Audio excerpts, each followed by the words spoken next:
फवाद चौधरी की रिहाई के बाद कप्तान से मिलने आए तो इस्लामाबाद के मिनिस्टर इनक्लेव में पुलिस उनकी रिहाइशगाह पर चढ़ दौड़ी। फवाद चौधरी का कहना है कि इस बार हमारा वास्ता घटिया लोगों से पड़ गया है, ये हर तरीके से हमें तंग करना चाहते हैं। एहलिया हिबा चौधरी बोली कि हमारे घर में तोड़फोड़ भी की गई।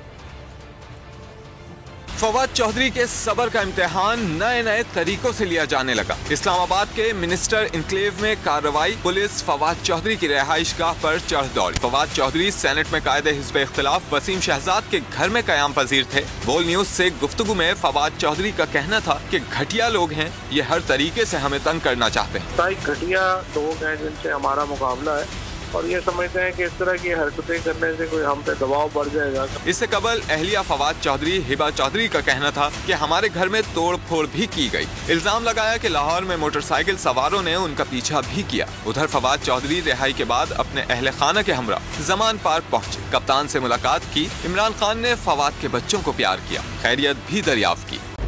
खूने नाहक बहुत पी चुकी ये जमीन, अब कोई दिन में ये खून उगलने को है।